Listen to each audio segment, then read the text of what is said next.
On the workbench here is a motorcycle helmet that is intact at the moment, never been in an accident, but it will be in this video really soon with this 3-pound sledgehammer. Excuse me, apparently this is a 4 pounds, 1.8 kilogram sledgehammer. So what's the occasion? Well, this helmet was manufactured in 2002. So says the sticker over there. The subject of this experiment was a 2002 model year helmet, CL-14 by HJC. And manufacturers tell us that helmets should be replaced periodically for 2 reasons. One, to meet legal requirements in your market, and second, for safety. There are 2 parts to this safety problem. One, the styrofoam which the helmet is made out of. You can see this styrofoam in the middle down there underneath all this padding. Just very common styrofoam, same as used in shipping. So the styrofoam breaks down over time and loses its shock absorbing mechanical properties. And 2, on an old helmet, and this is why dealers don't replace helmets once they leave the door, is because if the helmet has been subject to a small to medium impact, the shell of the helmet bounces back, but the styrofoam underneath, the styrofoam cells underneath will stay compressed, having no shock absorbing properties at the flat spot.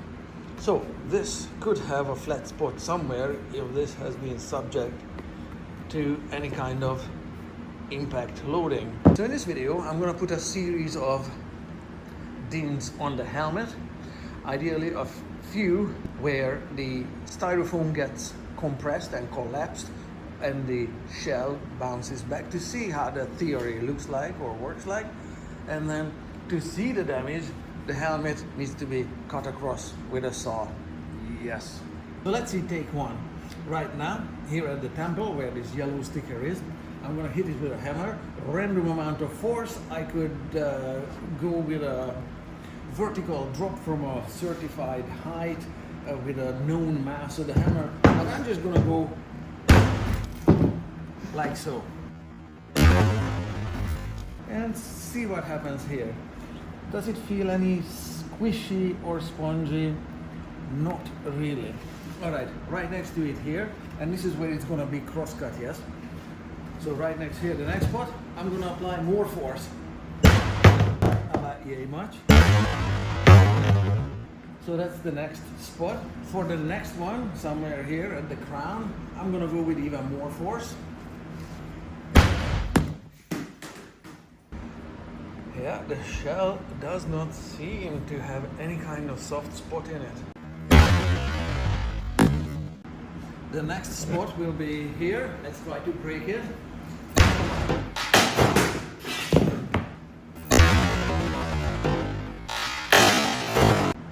The helmet is intact. The foam padding came loose but held in place by these pops anyhow. Okay, let's go on the concrete floor here. I'm going to put a hammer blow here, somewhere here. Significant one. See if it breaks, because on a non-elastic surface it's more likely to break. So let's see.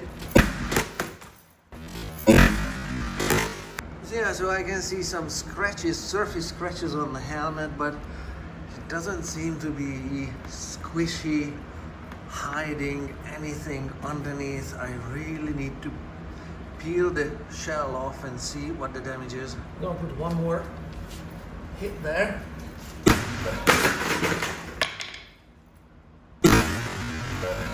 Yeah, at this point, the visor side plate has given up and the plastic bolts sheared off, so that's okay. This one comes off, of course. In normal operation is something like this, and then of course it has a couple of bolts. Here is one of them, so let's take it off. Yeah, actually this second one also sheared off one of the bolts, so there's only one holding. Let's take it off. Also gonna remove the rest of the padding.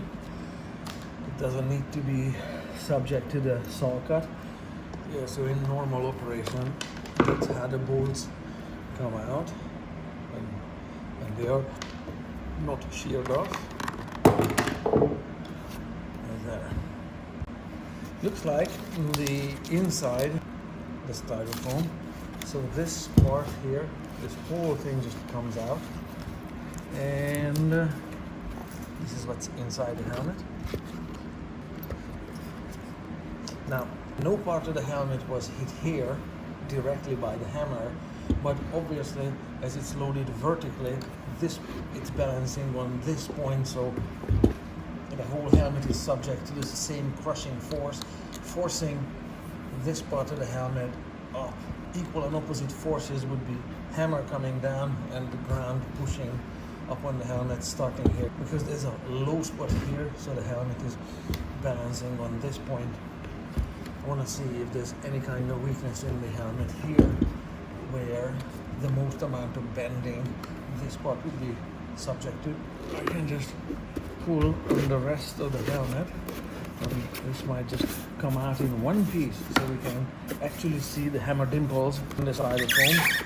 I got the styrofoam out without actually cutting across it by taking this seal off the edge of the rim. And on the inside, I can see some of the impact damage caused by the hammer. So that white ring would be one, that would be another, this would be another hammer blow, because the hammer, as I started on this side, so smaller, bigger, even bigger impact, so that's why not much is showing here, but there's the first one, the second one, the next one. So the hammer blows did affect the shell, but that's all the damage in it. There's nothing that would make the shell any soft or squishy or spongy or nothing like that. So let's take a look at the foam. Yes, indeed. This one has a couple of flattened spots. There's a flat spot here. How do I show this to you? There's a flat spot here.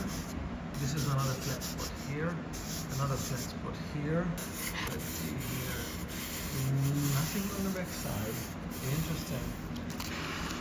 Interesting.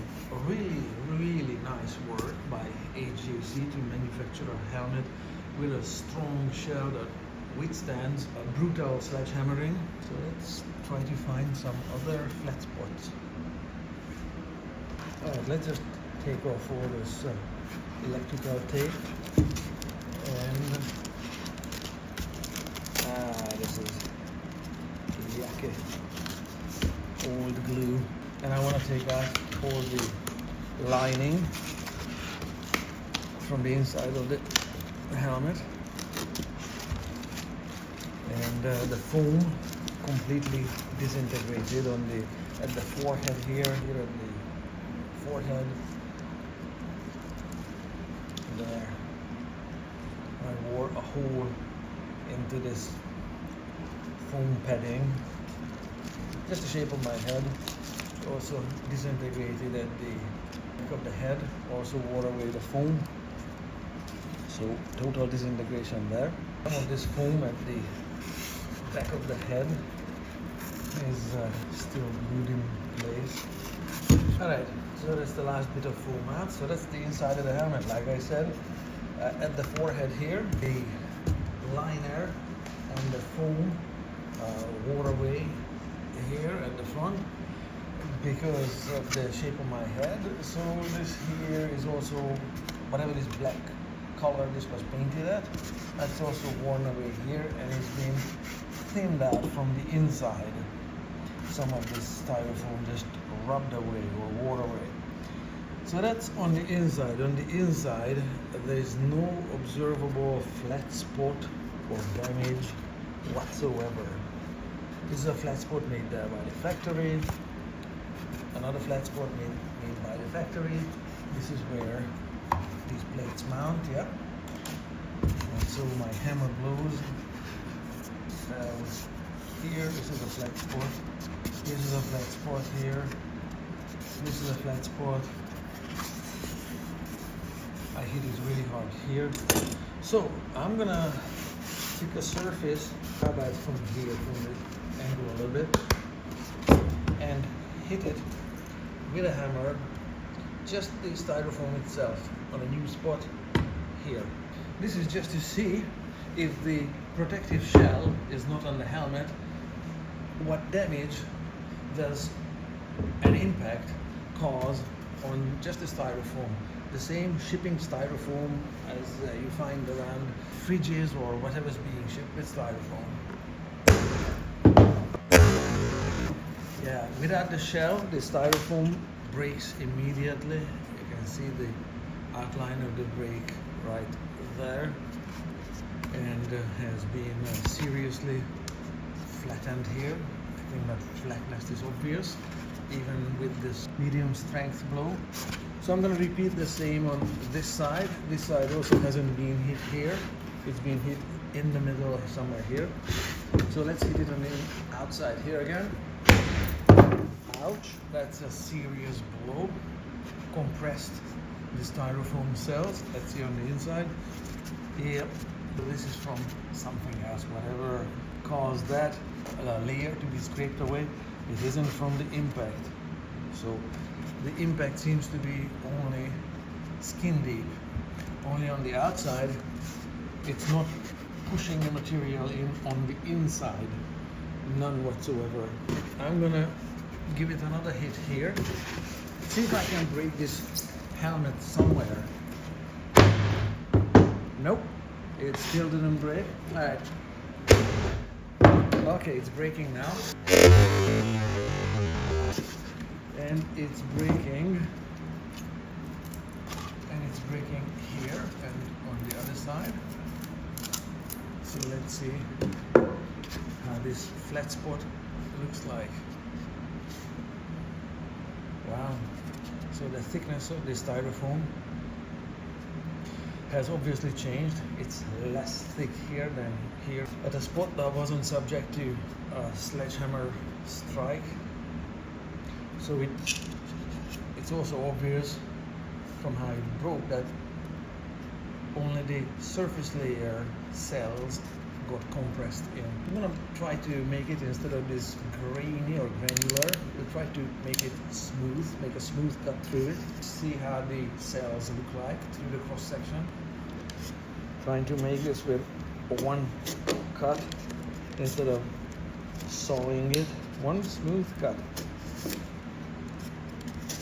Okay, what have we here?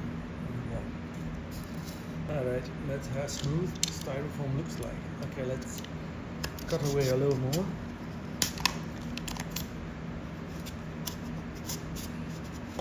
I think you'd agree that this cut here has been made through a spot that was subject to this impact loading, and I just try to make it with minimal zig and zag, so some of these lines are just from moving the knife up and down, yes? But the cells, the individual cells, are really not visible with the knife cut. So, what is the conclusion here? Is there anything observably different here on this side? No, it is the flat spot. So I'm going to try to cut it through here, see if I can notice anything. Instead of breaking it in an uncontrolled way in a random direction, I'm going to try to cut it through the top something. I found this with small enough teeth on it. Let's see. So that's a flat spot and that's a flat spot, so let's go this way.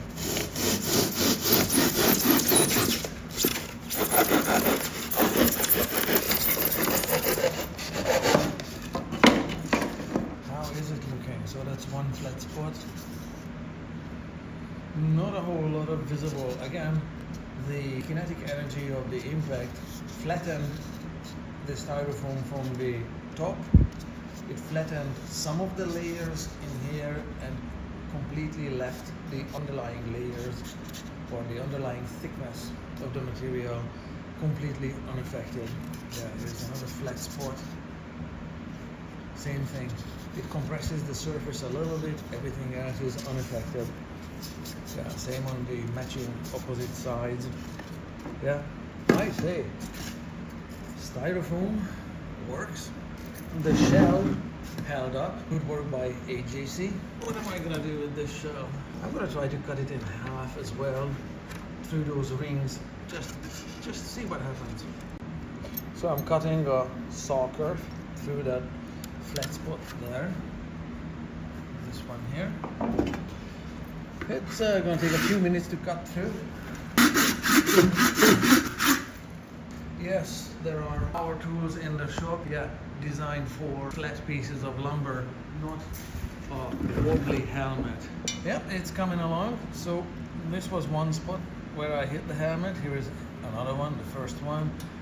Here is another one. So I'm cutting through all three. It's gonna take a few minutes. It's thick plastic, works really well.